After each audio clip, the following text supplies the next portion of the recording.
Welcome to Music Rewind, a podcast where we look to tell the stories behind our favorite albums. I'm your host, Steve Epley, and in each episode, we invite a guest on to tell us about their favorite music album, how they discovered it, and what makes it special to them. Joining me today is an old friend of the show, Tom Jeppson. Tom is an educator, coach, and principal in Northern Illinois, and a lifelong lover of great music. Welcome, Tom, and thank you for being on the show. Yeah, thanks for having me, and thanks for having the patience to finally make this happen. Was something we were supposed to do a while ago. Our schedules and didn't allow for it, but you never gave up on me, and here I am. Yeah, this is a holdover from season 2, I believe. I tried to get you on here. Yeah. So finally making this happen. So let's jump right into it. What album did you bring to the table, and why is it special to you? So I'm bringing the Counting Crows' second studio album, Recovering the Satellites.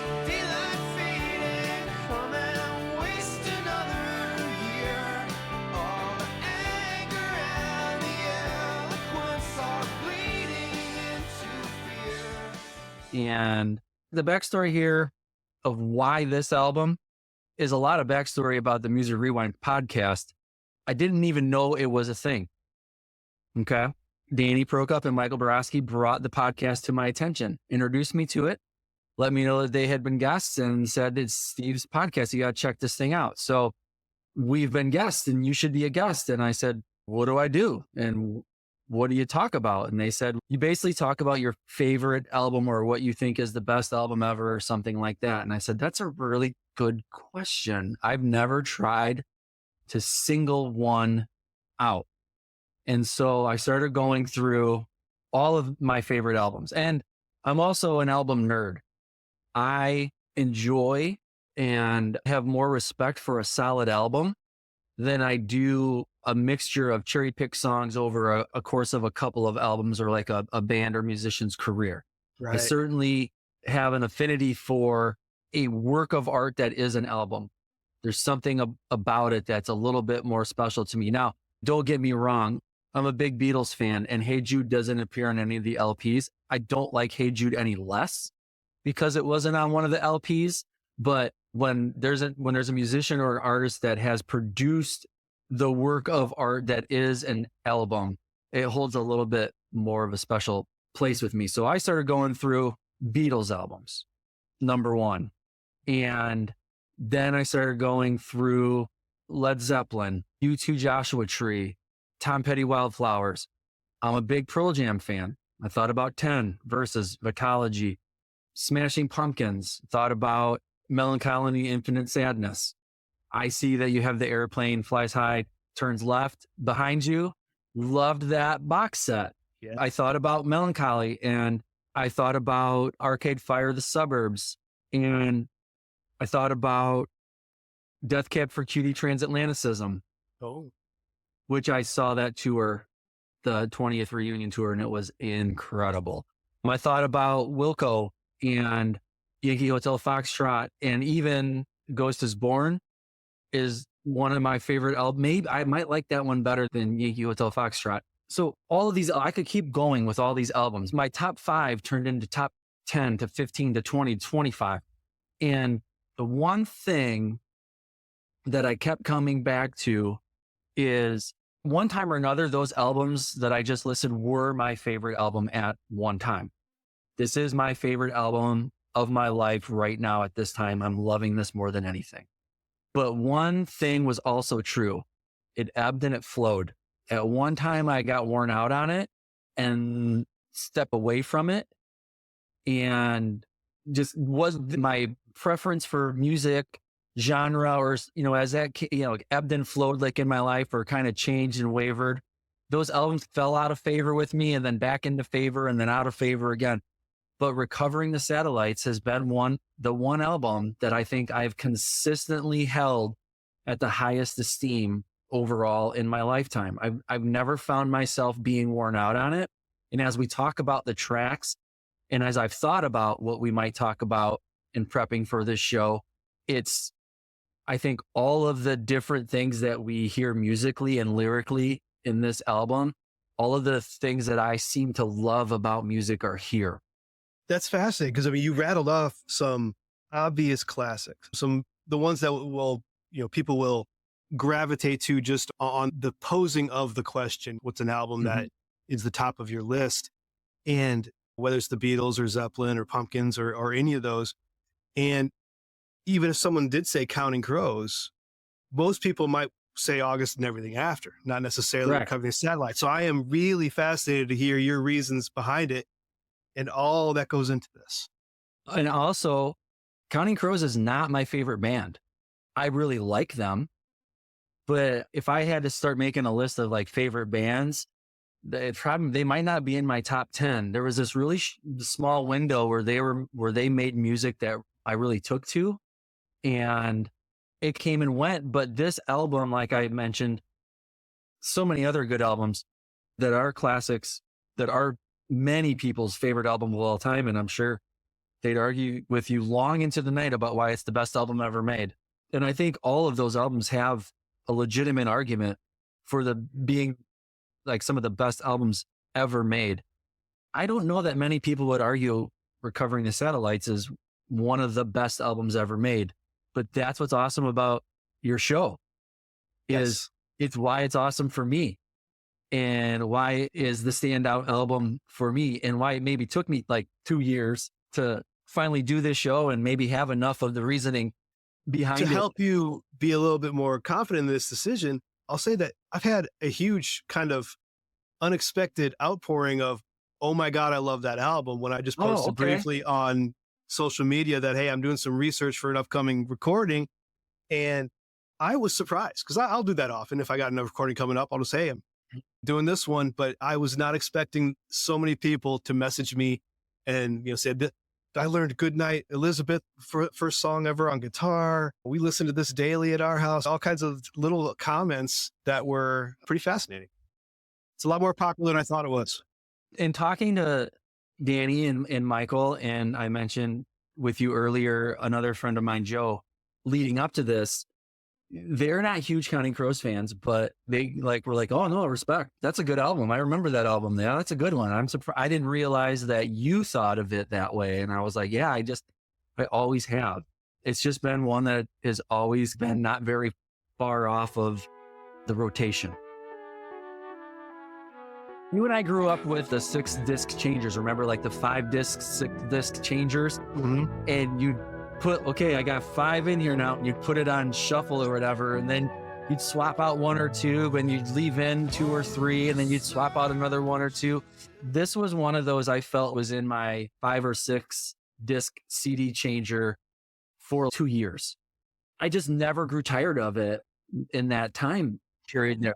And the other albums I would have been changing out and putting around it would have been like Radiohead, The Bends and OK Computer, Foo Fighters, Color in the Shape. I probably would have had Alice in Chains, Jar of Flies.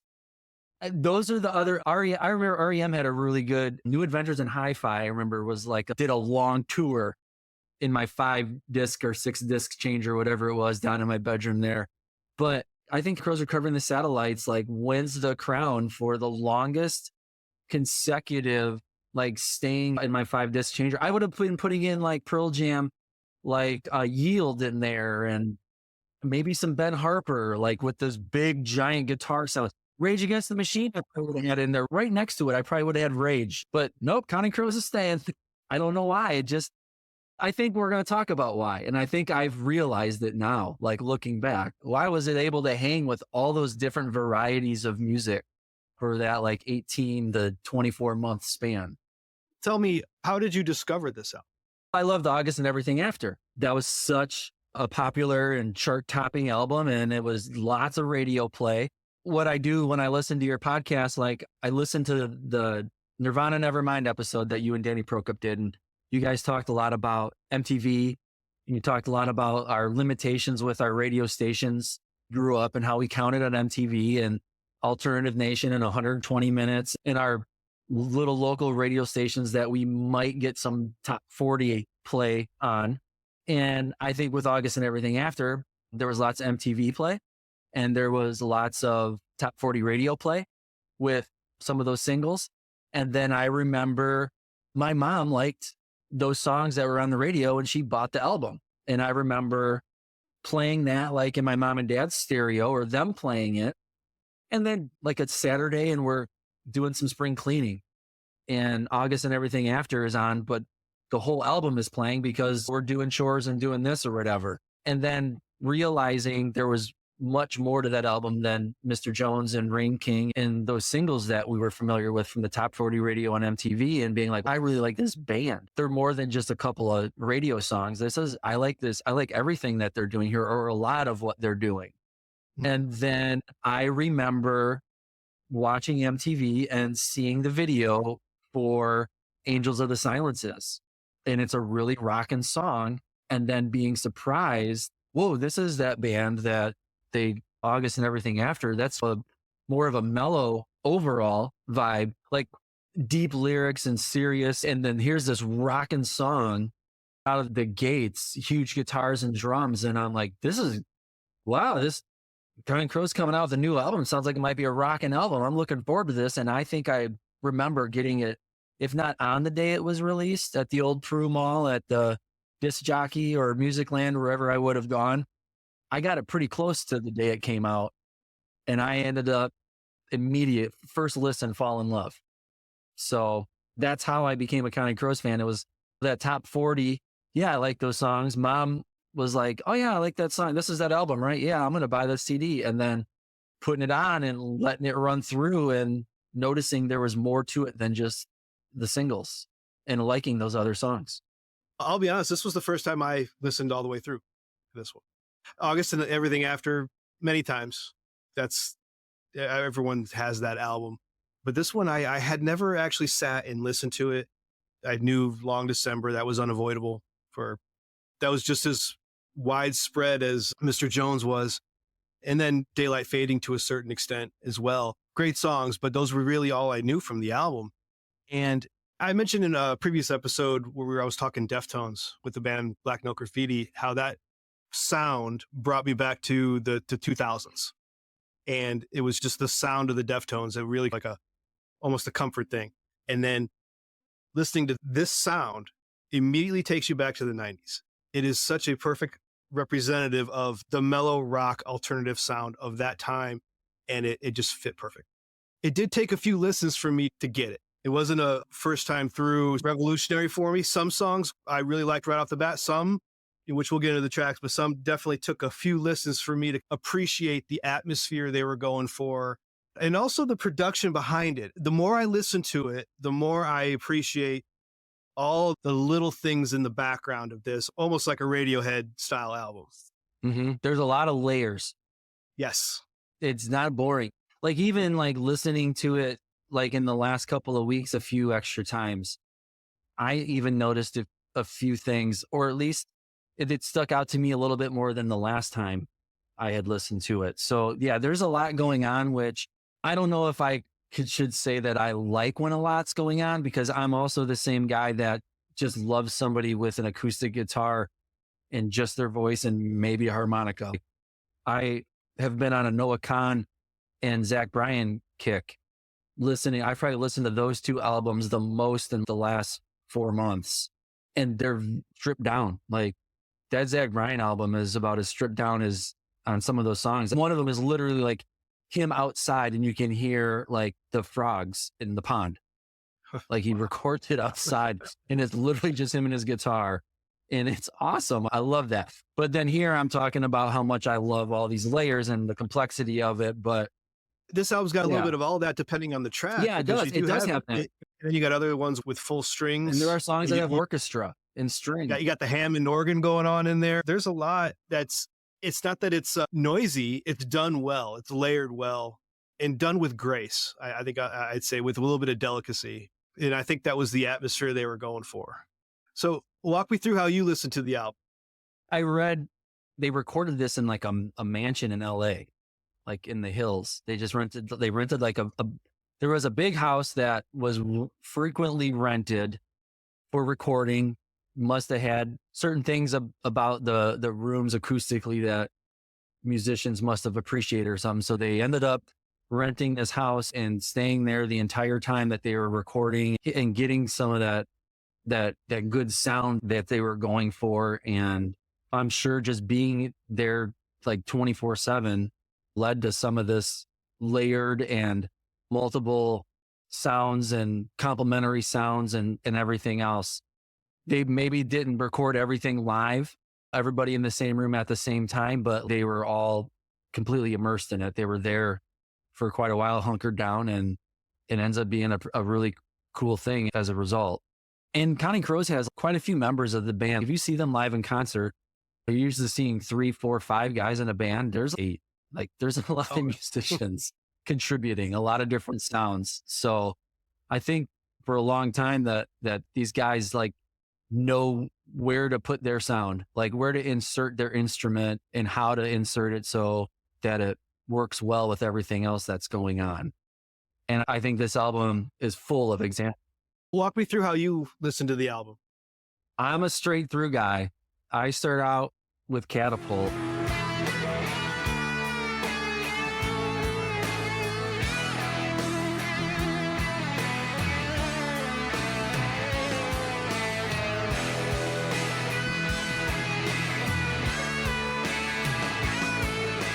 I love that initial, like how everything just begins with that guitar that I know and is so familiar.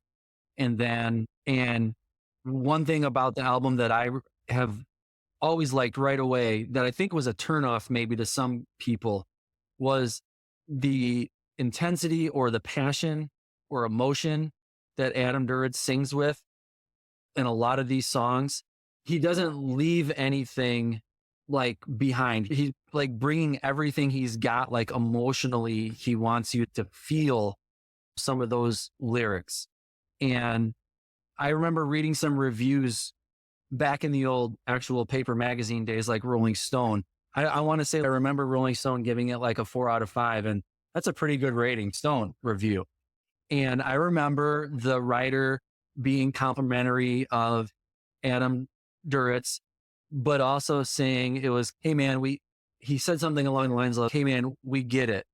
Job well done. He just hinting at, he was coming at you so hard with that emotion behind the lyrics and trying to paint that lyrical picture for the audience that I was like, oh yeah, I guess he does do that, but I like that. Like, because you know me and because you knew me way back then, like that is the kind of guy that I am. Like I'll talk in a garage over 2 beers for 5 hours with you until 3 a.m. about things that might be sappy or what did you think when you heard that song? This is the way it made me feel. Like I'm just that type of person. So for me, like him being a little over the top, maybe in somebody else's opinion was, nope, that's perfect for me. Love it. I love that he brings like that energy, and not always energy maybe in the volume, but just in like his delivery. He did not leave you guessing this is a super important line, or I really feel strongly about this, or this moved me, or I'm trying to make some emotional meter move in you as you hear this. And I think Catapult starts that off. I think Catapult starts off like a little bit slower with the drums like building, and I feel like you hear him like building throughout the song and then bringing it back down a little bit and then bringing it back up emotionally and then back down a little bit. I feel like there is like that wave throughout the album. I agree. And it's not just his voice, it is the poetry that he writes. There's some really eloquent poetry that comes out of this guy, and it can be a bit intense. And if you're not into that sort of, I don't know the right words, but it can be deep and a bit repetitive if you don't know what he's trying to say or if you're interpreting it wrong. It's a fascinating album because I was doing the reading on it to find out what a lot of these lyrics meant. And it was I don't want to say typical, but the typical grasp with fame. Right after August, they had massive fame instantly. Mm-hmm. And that produced a lot of these songs, and not just the fame and the lack of privacy and all that stuff that comes with stardom, but also the failed relationships that, trying to be with new friends and it's not the same as his old friends and he misses the old friends. And I was trying to figure out what the hell Recovering the Satellites meant as an album title before I even got to the song. And it made sense as I read more as far as getting your bearings, which we're not to that track yet, but recentering yourself. And a lot of these tracks have that almost recurring theme. Yeah, I think that's why for me, I put a lot of like rank in it, because you hear that, you feel that theme. And again, I'm such an album nerd. Like, I just put more stock into the album as an artwork. And I feel like this from the beginning to the end is done with a purpose as an album. It's not just, hey, these are our 12 best songs. Let's get these on there and make an album, because we got 12. We have 20 something songs in our catalog right now, but let's pick our 12 best and put on an album. I feel like this is all purposeful, that these are where they are, that these were included and maybe other ones weren't included. And it just works for me so much because like I said, I just love a good album. I feel that, like what you mentioned there, I feel that like throughout. Yeah. So then say Catapult 1 and then track 2 that you mentioned earlier, Angels of the Silences. That one actually caught me off guard. I wasn't expecting that. They started out with a good rocket tune and then they kicked it into gear. It wasn't the Counting Crows I was expecting. It was nice. Mm-hmm.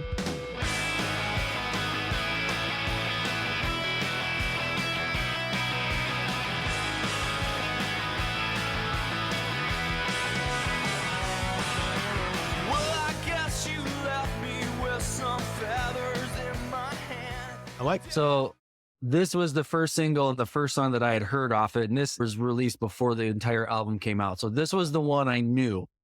And I remember getting it, and no, we're going to play the first song first and we'll get there. But I remember like Catapult leading up into it. Yeah, it didn't build maybe up to it with like how heavy it is, because Catapult comes and goes and it ends strong, but it doesn't end with a fast rhythm. Whereas Angels of the Silences is like that high rhythm, that beat is persistent throughout that song.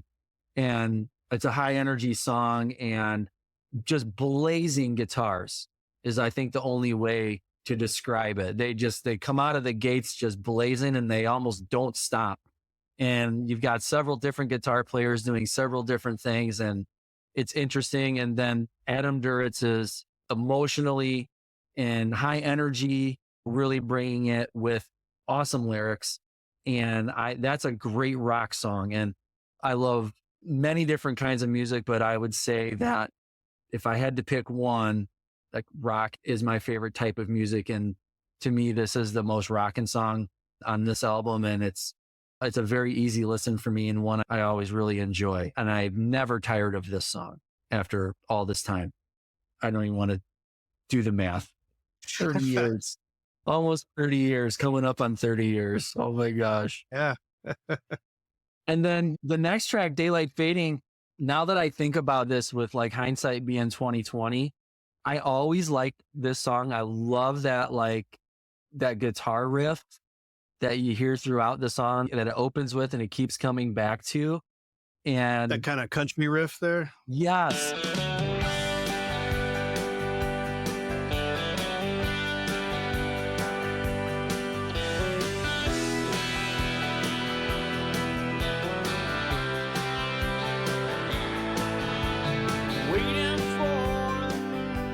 And that's what I'm getting at. This was such a preview into the music that I would end up falling in love with in the early 2000s, which was like the alt country, like Wilco, Sun Volt, Uncle Tupelo, old 97s, Ryan Adams. You can say dad rock. It's okay. Yeah. Jason Isbell eventually, and now Zach Bryan. And absolutely, that was my favorite music from like the early 2000s into the mid-teens, and still even with Jason Isbell. Like, I love Jason Isbell. He's probably the most listened to artist for me the last 10 years. And I didn't realize like how much I loved that blend of rock and country, which was known as alt country for a while. And Daylight Fading to me is almost, that's got to be like the first alt country song I ever heard in my life before alt country was even a thing. Like, I love this song. I can see that. The very first time I heard it. And I think there's probably been times when someone has asked me like, what's your favorite song on that Counting Crows album? I might be like Daylight Fading. I might not say that every single time, but I've at least said it a couple because it was such a cool song. To me, it was like nothing I'd ever heard before. And I'm at the height of Smashing Pumpkins and Pearl Jam and Rage Against the Machine and Radiohead, Oasis.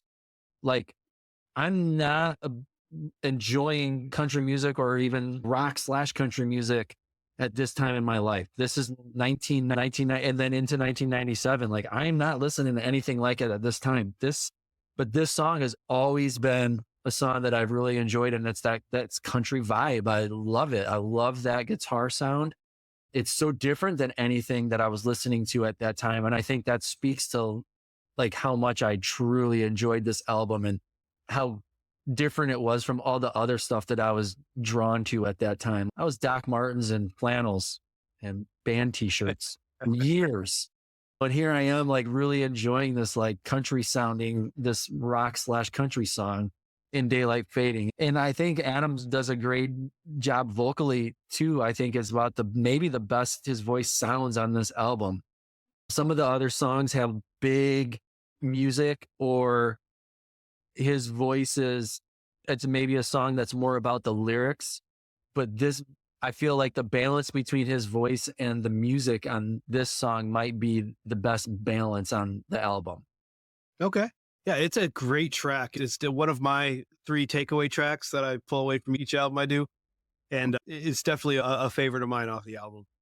Yeah. So one that I've always like really enjoyed like from the get-go, and I've never tired of that. And like I said, it's now hindsight being 2020. No wonder I love this song, because I love the alt country sound so much. The next one, I'm Not Sleeping, things take a different turn. And this is where you start getting into the almost experimental. You could tell they're using the space of that house you mentioned, and the acoustics and the strings and just it back to the layers.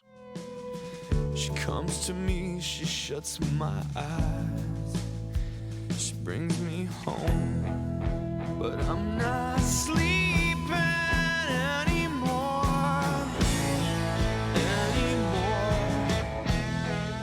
No, I'm not sleeping. Yeah, this song is maybe the most layered song on the entire album with that orchestra sound. But I almost feel like after the first 3 songs, this is like your take a breath for a second here, and it builds. And this song gets heavy eventually, and it's a longer song as far as the minutes and seconds go. But again, I mentioned Adam Duritz was maybe not pedal to the metal with the volume, literally, of his voice, but he kept the pedal down like on the emotion. And in this song, even when he's not singing his loudest in this song, he's still drawn with that emotion and really heavy lyrics. And if you just think of him as like the poet or the artist behind what he's singing, you can tell there's a lot there. And so, way this song builds also just is awesome. So I read about this one. I was curious where its origins came from. And the producer of the house, Gil Norton, who is the one putting all these layers together, he told the band that if you get inspiration anytime, you come, just wake me up. That's why we're here. And in the middle of the night, like 2, 3 a.m., Duritz woke him up and said, I got an idea. And then so they did the vocals in the middle of the night, pretty much on an inspiration whim in 3 takes. And so I think that comes across in the way he sings it here as very authentic. It's not overproduced, as in, let's do it again. Let's do it again. Let's do it again. No, it's very authentic in the emotion that comes across right at the beginning. Yeah. I had heard that about the recording of this too, like how it was, he couldn't sleep, like an insomnia type thing, and was feeling ready for this track, and they went with it. And the way this song, like it just builds and builds and builds, and you're almost like waiting for like the next level. And then like you're anticipating the next level, and then you're anticipating the next level. And then like the way that it ends just so abruptly, it's almost like I envision him just like collapsing into a chair or like to the floor, because he just gave everything he had there at the end. It's like he barely catches his breath. Yeah. And as this song goes out, but I love like how the song like opens with the awesome guitar that it's like the note for note like plucking, and then you have the strings are building, and then you have the drums are building, and then you have the drums hit, and then your guitar like retards into like that downward pattern into Adam starting to sing, and everything's low so you can hear those lyrics because it sets everything up. And then from there, it just builds and builds and builds and builds. And so I don't know. I've always liked this song. I think after hearing the first 3 songs, a lot of people that's a skip song for me. But that like the beginning of the song almost sets up everything else. And then I feel again, because albums are special, it's an important piece in my listen, if that makes any sense. It does. These are very meticulously placed tracks for a reason. When you've got an album that's produced in this manner, like you said, it's not just here's our 14 best tracks, blah, throw them in any random order. The order is specific. The order and the way the tracks transition from one to the other. Some are instant, some there's a bit of a fade. That's all intentional, and that's all part of the art of the album. Yeah, I certainly, in all my album listening, and maybe not in 1996, but maybe because I started recognizing this stuff as early as the early to mid 90s, I now listen for those kinds of things, and I appreciate those kinds of things. And those things make me enjoy the music and the album as a work of art a whole lot more because of it. So I don't know if that began with this. I do remember like being amazed by like Dark Side of the Moon and how everything like flowed together in all those medleys. And I remember being infatuated with the Abbey Road medley and how they just went from one thing to the another. And like, what? But those are different songs, but they all go together. Oh, that's so awesome. That's what makes them so great. Of course, this is one of the greatest albums ever made when you're doing all these incredible things. So I don't know where that started for me, but I know that certainly exists today. And I'm guessing as many times as I've listened to this album that that's a big reason why. I think the ability to put together an album of that level is I'll be a music snob for a short time. It's a higher level of the art form. Back when I was talking Alabama Shakes, Sound and Color with my friend Jamal, we talked about that quite a bit, how the production of the album, there are some producers out there that will take offense if you're listening to the tracks out of order, that it's very much intentional, and they put a lot of thought and a lot of changes and shifts and transitions into that for you, the listener. And it's a bit of a snobby take on it at times, but to me, it adds to the listening experience.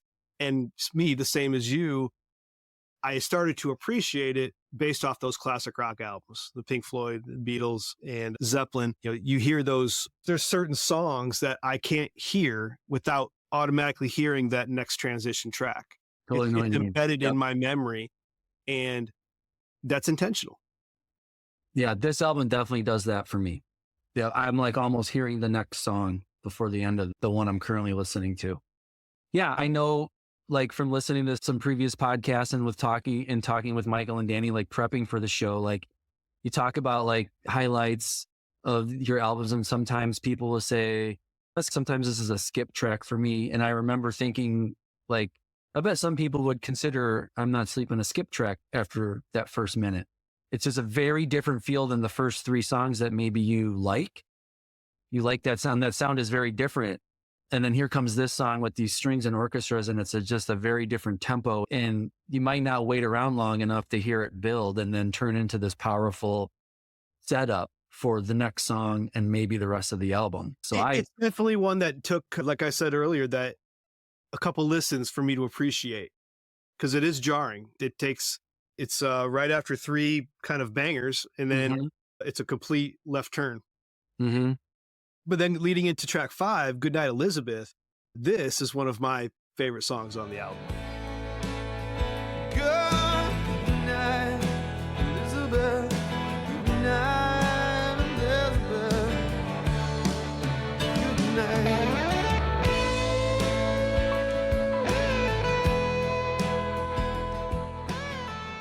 It's just a beautiful song. So this album might be my wife's favorite album as well. And maybe this is why it's always been one that's just hung around for me, because we've been together for over 20 years. We've always appreciated Counting Crows and this album, and especially the Live on a Wire, which was their live album from the Recovering the Satellites tour in 97. And so in that Live on a Wire, during Rain King, they do a little medley with some and sneak in a little bit of Goodnight Elizabeth. And my wife always has just loved that. In the Rain King version from that live album and from that tour, they worked in a little bit of a Goodnight Elizabeth lyrics. And she has now, I feel like she appreciates this song more because of Rain King, because she liked Rain King so much. And he works in some of these lyrics from Goodnight Elizabeth. So every time I think of this song now, I always think, oh yeah, my wife, she loves this song because I'd love to hear that. Rain King, which she loves so much. And he works it in there in this extended, a little more rockin' version of Rain King from that Live on a Wire take. I'll have to search that out. I'm curious to hear that. I'll be honest, when I was deciding on this, I was going to pitch to you that I do Live on a Wire, but I made a rule for myself that, you know what, I don't want to do a live album. I think I want to do a studio album for at least my first one with you. And so Live on a Wire is essentially 2/3 of Recovering the Satellites and half of August and Everything After. Okay. Live from New York at the end of this tour for Recovering the Satellites tour in 1997. And I actually went to the show at the Aragon Ballroom in Chicago on this tour, and it was phenomenal. It was a really good show. It was the first time I had seen them live, and it was just awesome. I have several friends that have, and they speak very highly of the show. It's always been even in recent years. So yeah, I've seen them, I think 5 times, but man, and that 97 show was awesome. And then Tonic opened for them, and they were really strong. They were touring on, I can't think of the name of the album, but it was a really good album as well.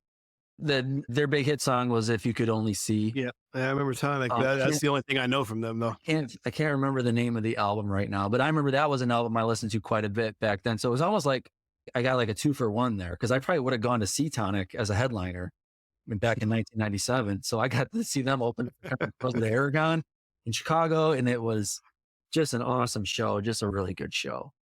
But going back to the Goodnight Elizabeth here, I've always, again, thought of this as like the catching of your breath after those first 3 songs. And Goodnight Elizabeth still is, the tempo is a little slower. It's not as heavy of a hitter, but emotionally with the lyrics, it's just as heavy as any other song, if not the most heavy on the entire album. And musically, I've always really enjoyed this one as well. The next song is maybe the one that I have said is my favorite song in this album the most. Really? Yes. And I feel like Goodnight Elizabeth is almost, okay, let's get ready, because we're going to save our energy right now, because these next 2 songs are going to absolutely rock. And when that organ, what kind of organ is that again? It's the Hammond. The Hammond, when that Hammond organ starts, like, I get the goosebumps. I could hear that for 0.6 of a second and go, that's Children of Bloom. I know that chord and I know that sound. I love the way this song starts and how that organ just hangs in the background, and then that guitar chord picked through. It's just a G. I've learned how to play it. It's just a G. It's a simple shape of a guitar, of a chord, but the way that he picks at it and the way that they have everything set on that amp to echo and the tone, to me, it's just so, it's like a masterpiece. It's like a great glass of wine, or like a really good, like, cheese that has just aged to just the right little bit of everything. I just love it. The way the beginning of this song hits, and then Adam sings it big, and it ends up being a great rock song with an awesome solo. Children bloom, cooking in the sun, waiting for a room of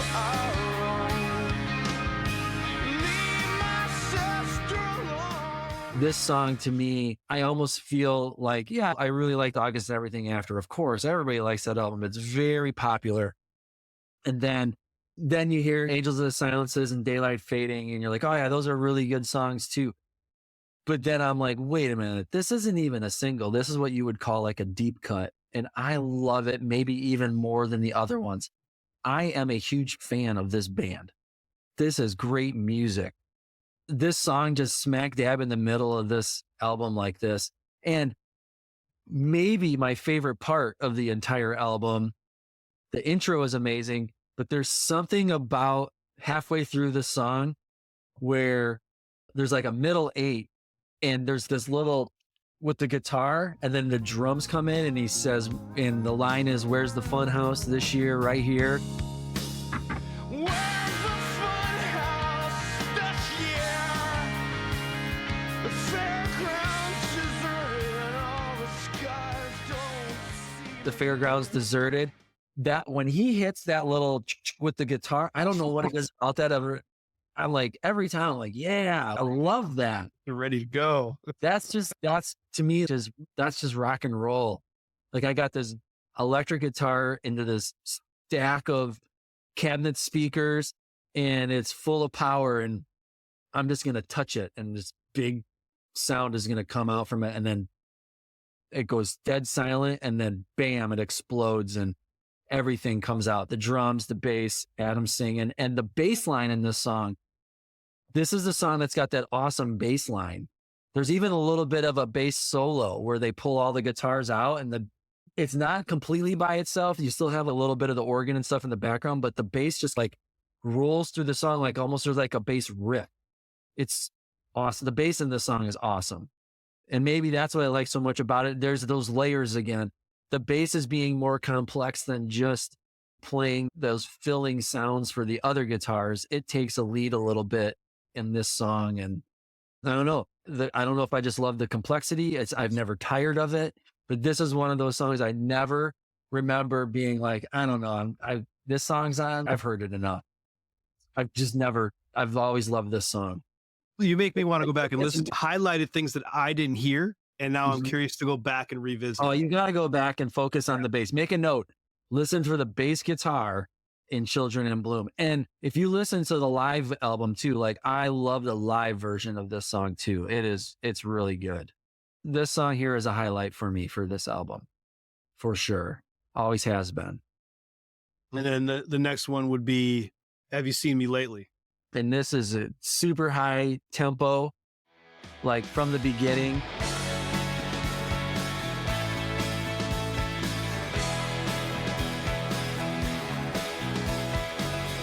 Get away from me.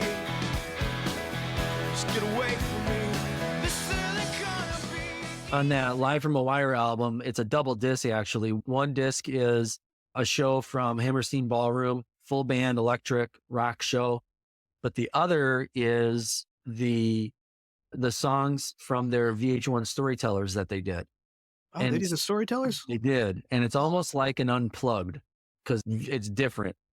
Mhm. And unfortunately, in the CD, in the album, they take out all of the talking between the songs. It's just the songs. Oh, that's a shame. That's the whole point of Storytellers. Yes. So I am on a mission I made a note to myself to try to go and find like the actual episode so I can watch it and I can hear all of the in between. The music is great. So they do a very different version, like an alternate take, and their Storytellers on probably half of the songs are like an alternate take. Mr. Jones is very different. Rain King's very different. And Have You Seen Me Lately is also like an alternate take, very different. And have you watched The Bear? No.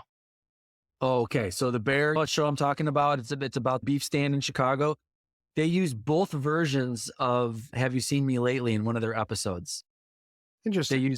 They use both the album Beef version cut for and TV show. which is more rockin'. And then they, at a more serious part in the show, they use the Storytellers version, which is like an acoustic, more ballad version or take on it, with different tempo. Yeah. I've always loved Have You Seen Me Lately? And then again, on that Live on a Wire, on the live from New York version of this song, they crank it up even a little bit more. than it is on the album. And just again, this is another song I mentioned, Angels in the Silences, is like guitars on fire from the beginning. Is Have You Seen Me Lately is like the same way, like just guitars on fire throughout. You have like slide guitar, you have all these different layers, and this one with the guitars, it's great. Yeah, I enjoyed this one. This was a good track. I liked it. I'm curious what you're going to say for the next one, though.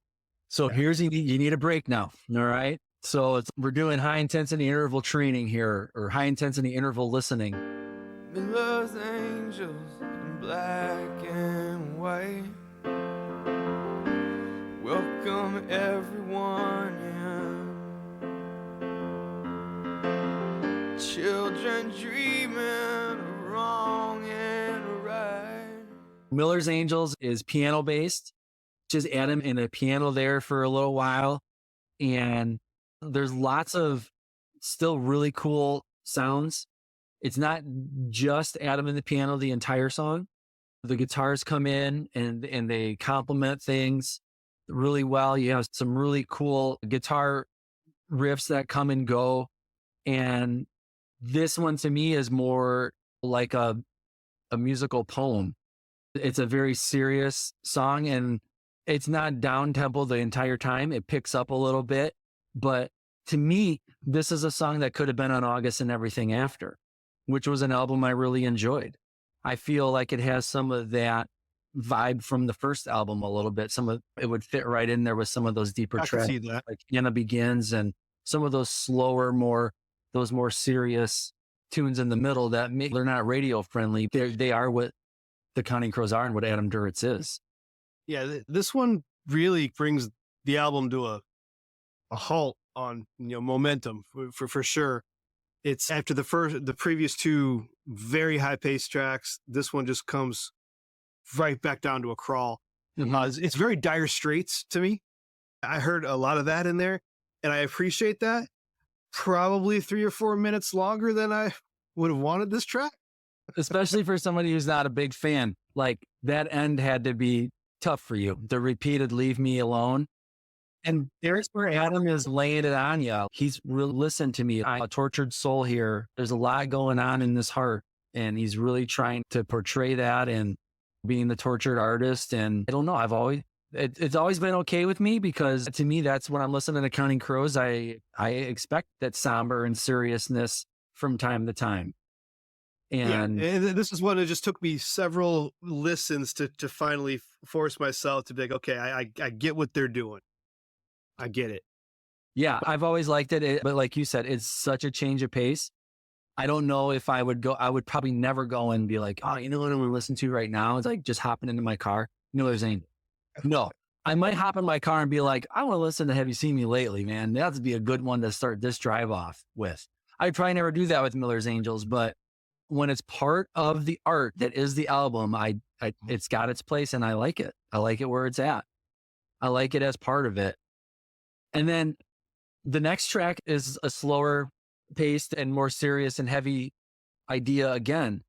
Another Horse Dreamer's Blues. So this is actually my favorite track on the album.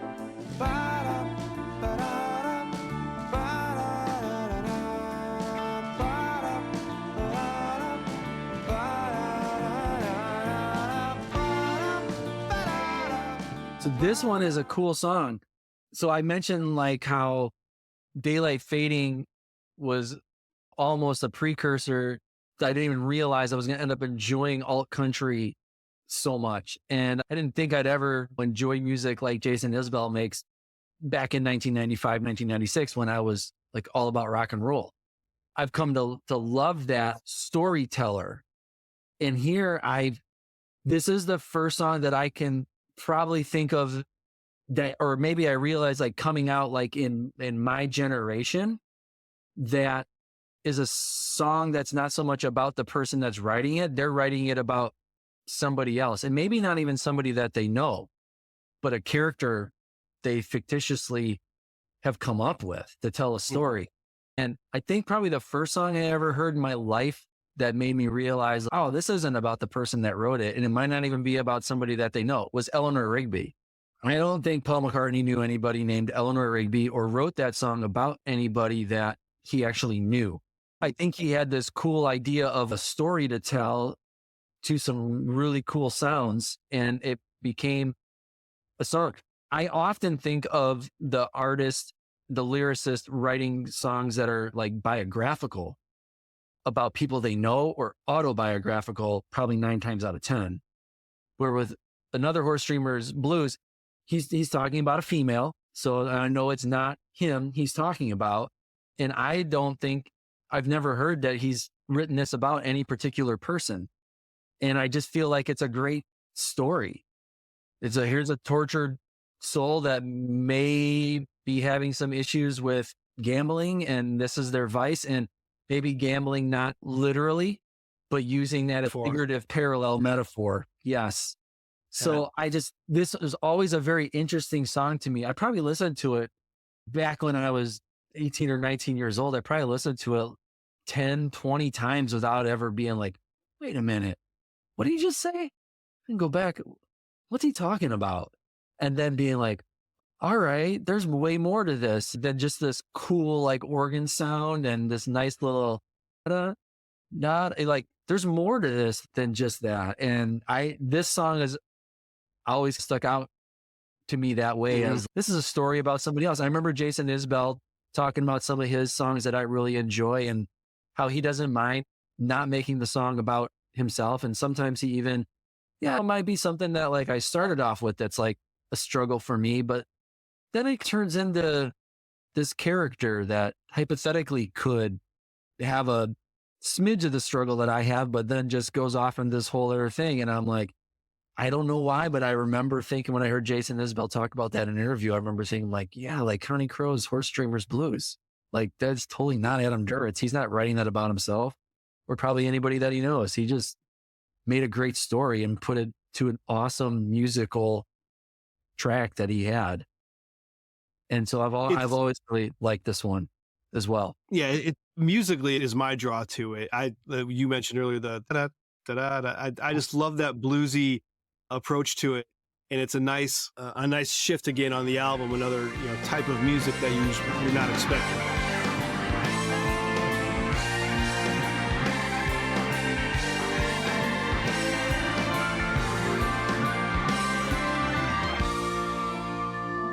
Easily my favorite track on the album.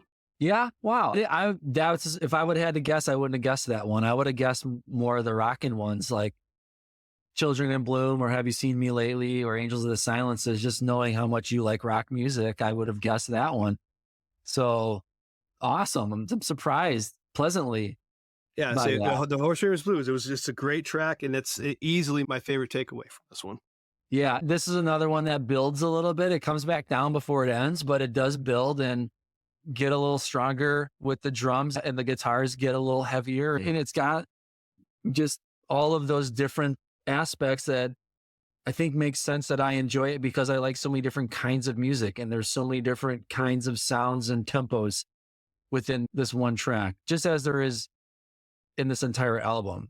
We've talked about just like up-tempo, ripping guitar tracks all the way to like pumping the brakes to just a guitar and a piano, or just a piano and a voice for a couple of measures and a really slowed down tempo. I think I just appreciate how many boxes this album checks, and I think this song checks a lot of those boxes.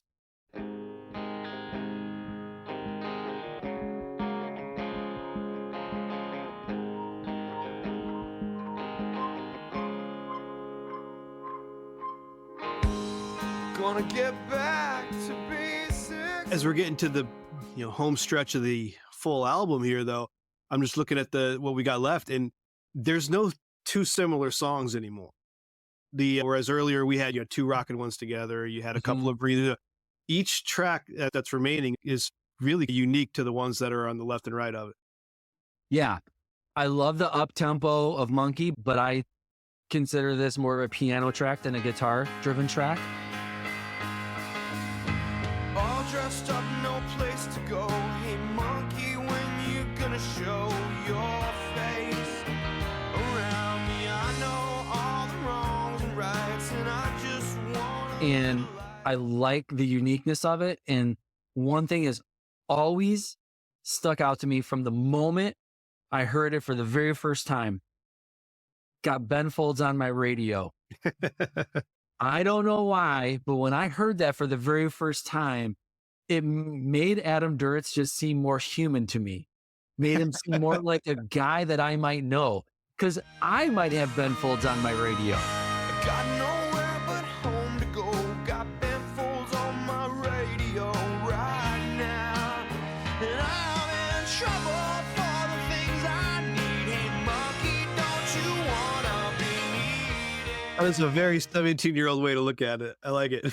I just never forget, like, just how that made me feel like I just lit up. Wait, what? Did you say Ben Folds? I love Ben Folds, and not many people do. This is awesome. He's a guy like me.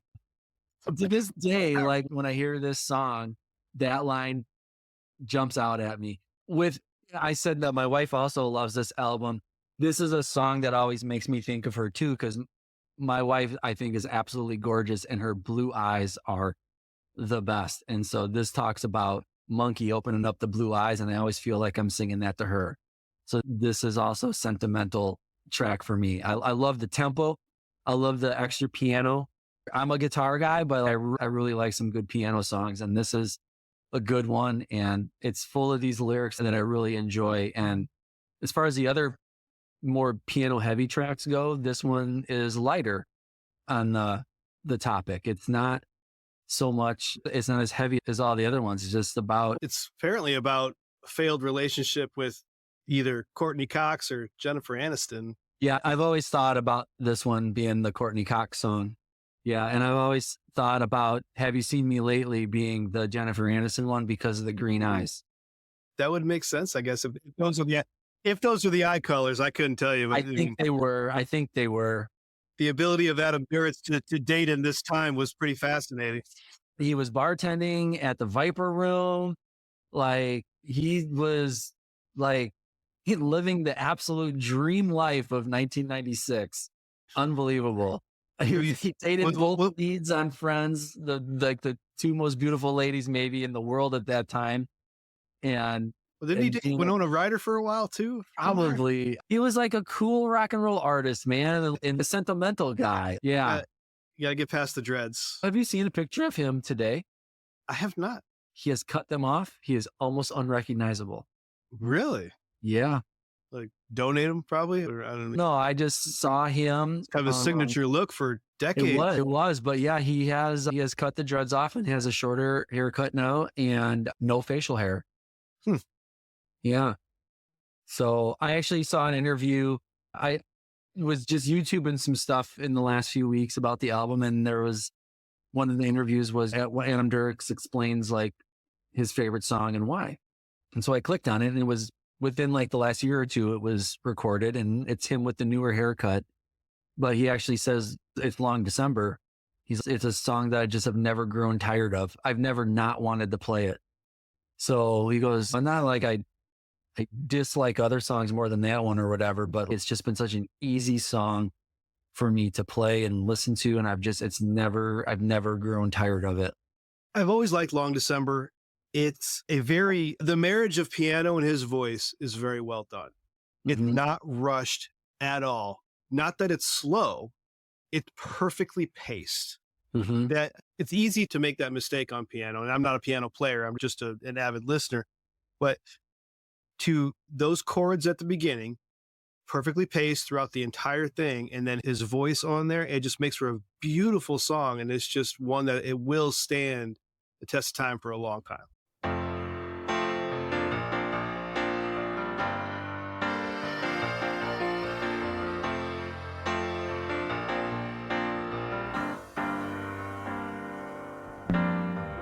A long December, and there's reason to believe. The tempo and the pattern in which he sings doesn't necessarily match the tempo and the pattern of the piano playing, but they go together so well. Like you said, they complement one another so well. He doesn't rush the piano at any time. He lets the notes carry to the next spot. He doesn't rush the vocals. He still gets to tell the story. And in that interview, it's not a very long interview. It's like a 2-minute little thing. And he talks about too, and then goes, and also it was just so easy to write. It almost wrote itself. It just came out. It reminds me of The Long and Winding Road in that there's several songs that come to my mind as far as really you can feel what this person's singing. And The Long and Winding Road is one that can almost to this day still bring me to tears. It's just a beautiful song. And this one's kind of the same way. When he says, one more day up in the canyon, and he lets it hang. Canyon. It's just, you feel it. And it's one more day up in the canyon, and it's one more night in Hollywood. And you can't not feel, even if you hate the band and the song and the album, you're still going to feel it. Yeah, this was the song that got by far the most radio play, but it was one I never tired of. Like he said, he's never tired of playing it. Like I've never really grown tired of this song either. I don't seek it out. To me, when I listen to this song, it's because I'm listening to this album all the way through. I don't have this like in a playlist away from any other Counting Crows songs. When it comes up, it's because I'm listening to my Counting Crows playlist, but I still don't skip it. It's not something that I've tired of, that I've heard enough of. If I listen to the Nevermind, I'm probably not listening to Teen Spirit. I like it. It's a good song. I could even tell you it probably changed my life. But it's such a different thing, but I've heard it enough. I love Pearl Jam, was absolutely my favorite band as a teenager. I've gone to the next radio station when Alive was on. Like I've heard that song quite a bit in my life. This Long December is not one of those songs for me.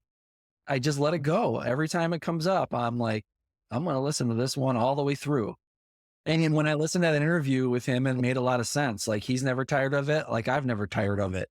And he said it was so easy, like in the writing process, it just came out.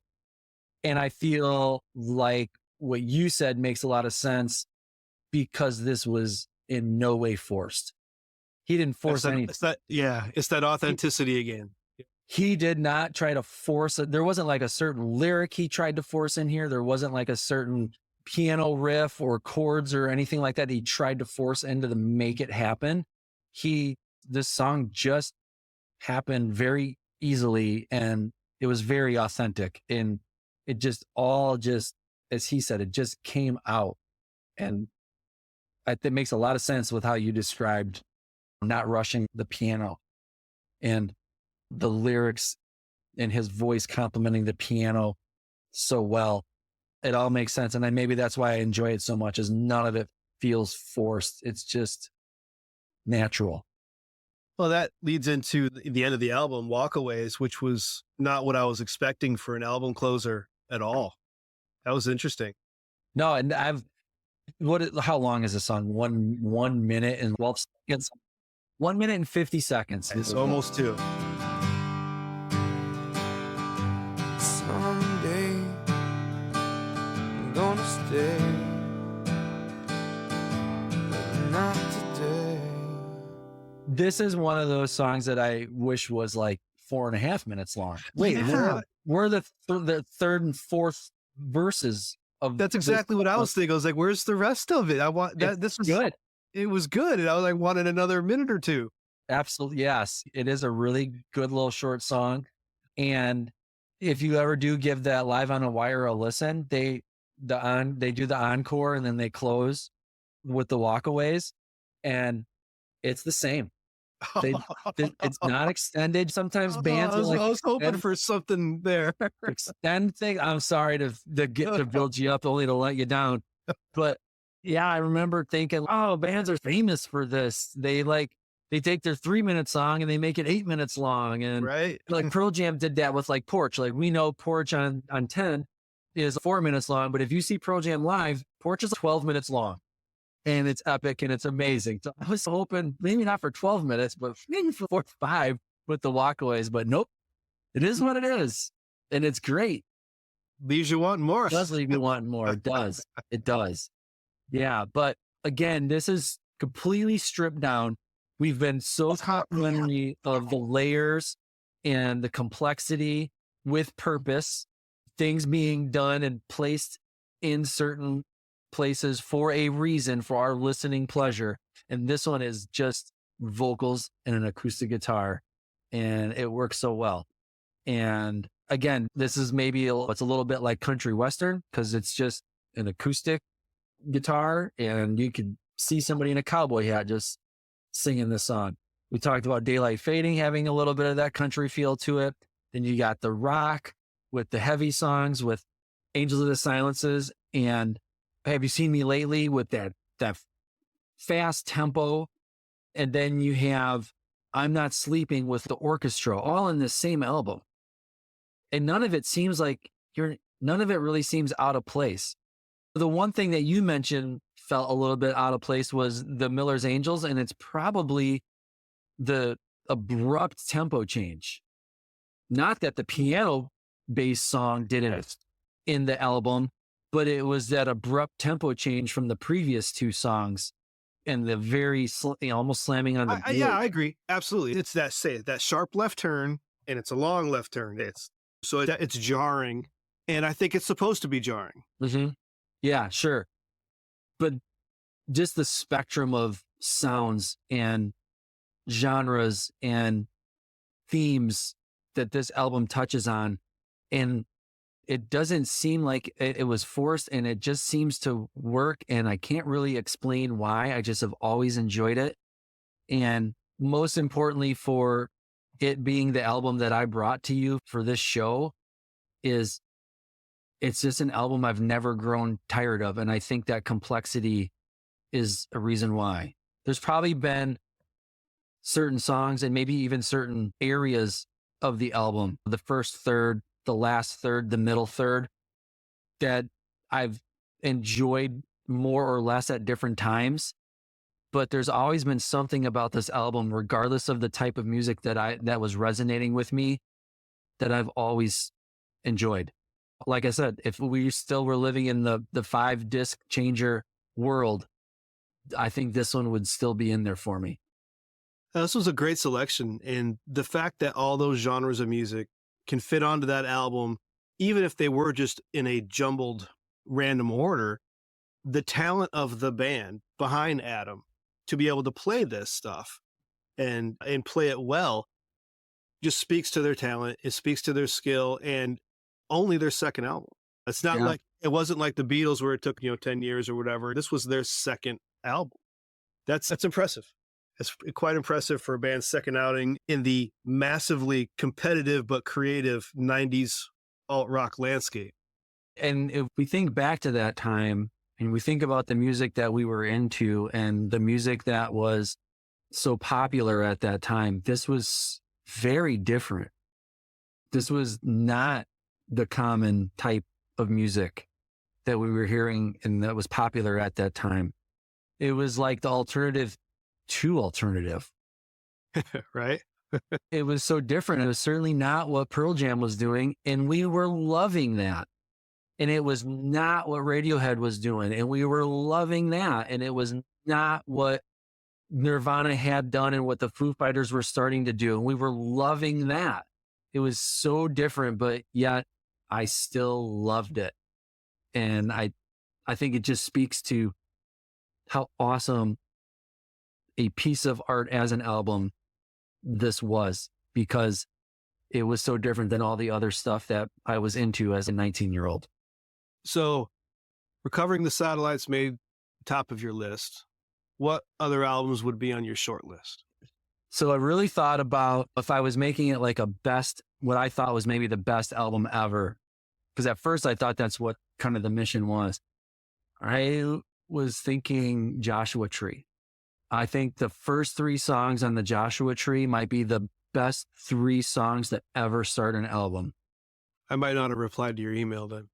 Great, Where the Streets Have No Name, and Still Haven't Found What I'm Looking For, and With or Without You. Like, those songs are so good. And I love some of the deep tracks on that album too. despite my disdain for U2, I can't argue that.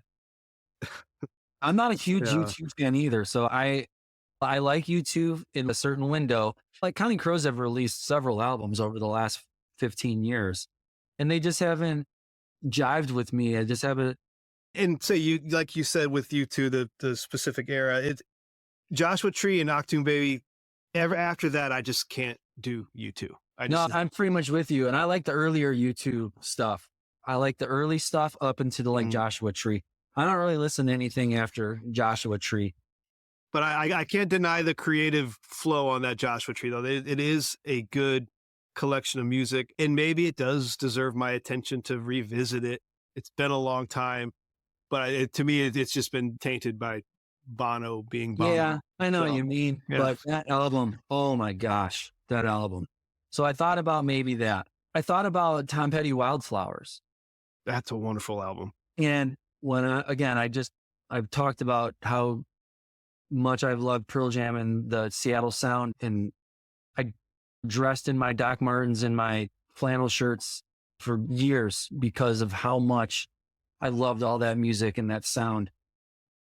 Tom Petty Wildflowers came out right in the middle of all that. I wasn't ready for it. I liked some songs. I was like, those are some pretty good songs. I liked some songs. I didn't dislike it, but I wasn't devouring it like I was Radiohead's The Bends or Pearl Jam's Vitalogy or Pumpkins. Like, it was an afterthought for me.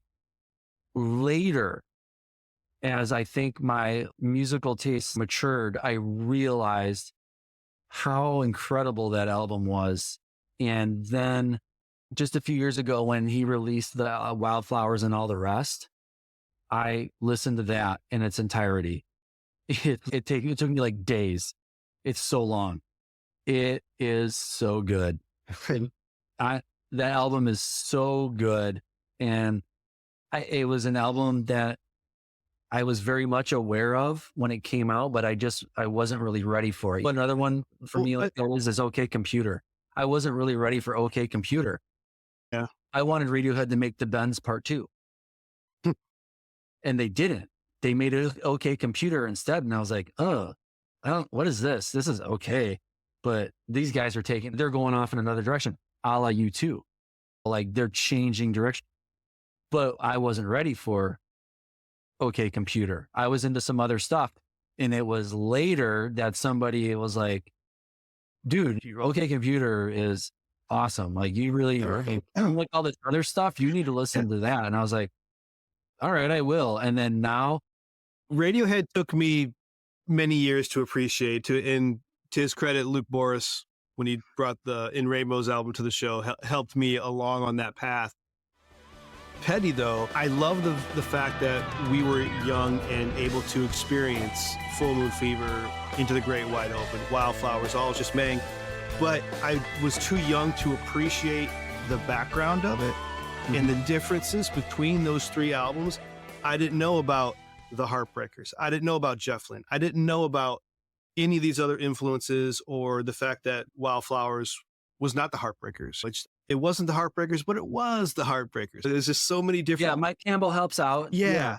But and I didn't know any of that stuff. I was too young to really get into that.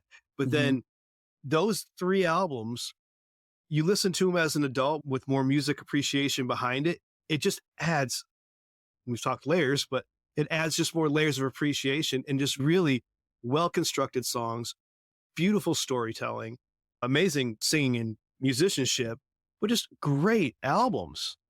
Yeah, any of those. I'm hoping to do Into the Great Wide Open with another friend of mine here sometime in the near future. So that'll be awesome. a fun one. Yeah, I thought about that one. I thought about doing Radiohead Kid A. Like, I saw Radiohead in Grand Park on the Kid A and Amnesiac tour. It was amazing. Absolutely amazing. I met them after the show, got autographs. Oh, that's cool. It was an incredible experience. I was like 21 years old. I went up there by myself with a general admission ticket and was like 30 feet away from Tom York and Ed O'Brien. And it was just awesome. That's really cool. best concert I've ever seen in my life. And I've seen, I think, not as many concerts as Broski, but I've seen a lot of concerts. That is the best concert I've ever seen in my life. It was so good. So I thought about Kid A. I thought about Death Cab, Transatlanticism. Thought about Postal Service, Give Up, which is Lewis, is the female vocalist on that. If you know who she is. I do not. She's in a band called Rilo Kiley for a while. She had this trademark red hair. She's got a big voice. She's super talented, but like very big on the indie rock scene. Okay. And then Ben Gibbard is the lead singer of Death Cab. And then this like electronic music artist did a collaboration with him. And then they brought Jenny Lewis in because they needed like another voice. And they made this like techno/rock album. And they made one album and they called themselves the Postal Service because Ben Gibbard lived in Seattle and the other guy lived in LA, and they literally taped and mailed through the Postal Service the demos back and forth to each other in overdubs. Oh, that's really neat. Yeah. Yeah. So it's a really great album and a unique album and different and a sentimental one for me. And I thought about doing Sgt. Pepper's or Revolver or maybe even the White Album. Still surprised no one's brought the Beatles yet. No one wants to tackle it. Yeah, and I'm a Beatles nut. I've read books on the Beatles. I've been told the Beatles and Bowie are like, you want to, but you just don't. You're almost intimidated to talk about it. Because like Danny said on the Nirvana episode, what hasn't already been said about Nevermind? So what? Yeah. So that's that intimidation factor is there, but it's all about the love of the album. Just sitting here talking about the album for an hour. It's all the show is. That's what's wonderful. And what it means to each of us is unique. What hasn't been said about Nevermind, what hasn't been said is all the ways it made Danny Prokop feel. Your stories of Abbey Road are probably different than my stories of Abbey Road. Absolutely. So. Absolutely. Yeah. Yeah. And that's why this is such an awesome thing. One of the episodes that I listened to in the last couple of weeks was Phoebe Bridgers' Punisher. With Vago, who just won his 3rd Grammy. Did he? Cool. Yes, he did. It's outstanding. Cool. So my daughter, Phoebe Bridgers, is like her Eddie Vedder for me. That's her number one. And we played a song together last year at her school's like student talent thing from the Punisher album. We played Kyoto together, which is the song about the terrible dad, which was ironic and we laughed about, but it was like a song that brought us together because it was a song that I had heard like on the radio that I was like, this is a really good song. And my wife's, this is the girl that Evie like loves. This is the one that she likes so much. And I was like, this song's great. And we ended up playing it together. Like she took a verse and I took a verse and I played guitar. And that's cool. Yeah, it was awesome. So when I saw that somebody was doing Punisher, I was like, oh, I got to skip to this one. I'm not there yet, like in the progression of listening to all the shows, but I had to skip to the Punisher one. And I learned some cool stuff about that album that I didn't know. Yeah, Vago was a great conversation. It was really interesting to talk with a 2-time Grammy winner, now 3-time, but just to hear his insights about how he, produces music. Yeah. Yeah. And then the Boy Genius album, the record, Steve. Speaking of Grammys, they just won 3. Yeah, they won 3.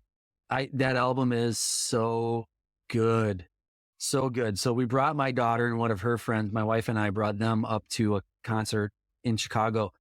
It was like a festival and they were the headliner and it was in a park and it was all general admission. And it was her birthday present. We got her tickets to this show and they did the teenage thing and they pushed up. And my wife and I hung back by like the t-shirt tent and drank some craft beers and listened to their show and they were good.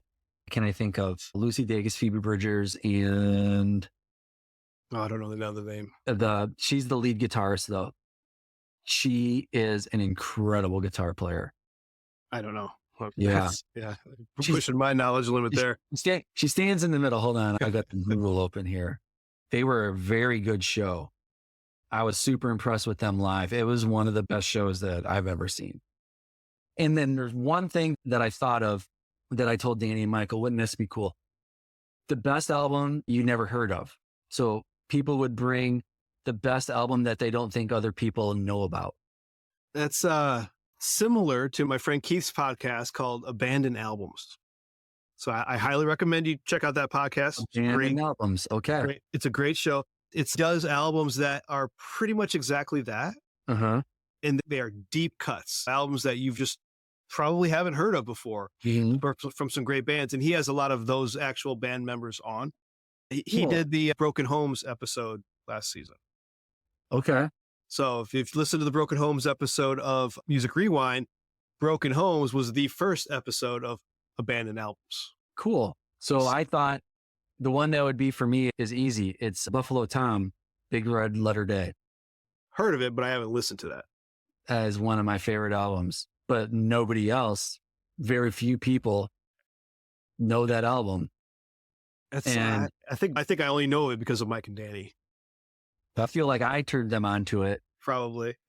But it's like a power pop jangle rock, but I don't know, something about it, man. It was like one of those albums that I heard for the very first time and I was like, repeat.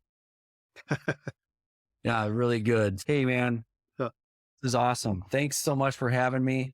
Way easier than I thought it was going to be. I was sweating like, what are we going to do after 20 minutes when I'm done? Here are hour and 45 minutes. Yeah. Any final thoughts about the album or music in general? No, man, I think I spilled. I think that's everything. I've had so many thoughts with all this extra time to think about this episode. Did I pick the right album? What would I have done differently? What were the runners up? I didn't even mention Oasis. Here's another one. Like I was gonna have a hard time like picking an Oasis album, just one, because I love Oasis, just love Noel Gallagher, but definitely maybe is the answer to that. It probably is, because that was my first exposure, and I've got a lot of sentimental stories about that album. But yeah, there was a lot that was hard for me to chop down and whittle down. Either Joshua Tree or Wildflowers were probably the runners up. If I have openings in the future, we'll get you back on, or if we ever get back to doing more live streams, we'll see if we got some availability to pull you into there, chat with the whole group. But it has been a pleasure to have you on. Man, it's so good to see you. And good to see you, man. I hope all the touring stuff doesn't wear too much on you guys. It's such a cool thing. Such a cool thing. It is very cool. Go see the Peter Pan National Tour if you're listening to this, and you'll see my son on stage. He's amazing. I love it. And I am still floored every time I even speak those words that he's on stage. So, hey, for a hot minute here, I forgot that other people were going to listen to this. So you said if you're listening to this, yeah, there'll be a few. This felt just like you and me were like catching up and then just talking about an album. And I was, well, yeah, people are going to listen to this. I forgot that's the whole point. I guess that means my interview skills are improving. For sure, man. This was just like a hangout. This was awesome. Appreciate you. I'd like to thank you for listening to this episode of Music Rewind. This season will be a little bit different on rollout, as I am currently on tour with Peter Pan the Musical. Not as a cast member, though. My son Reed Epley has the role of Michael Darling, and my wife and I are supporting him through their North American tour. I'll get Music Rewind episodes in where I can, but family will always come first. So, your call to action this season is to first give Music Rewind a great review wherever you listen, and then go to peterpanontour.com to see this amazing production at a city near you. And now, as I always say, listen to the full album. Until next time. A podcast from the Sidereal Media Group. Back to you, anchors.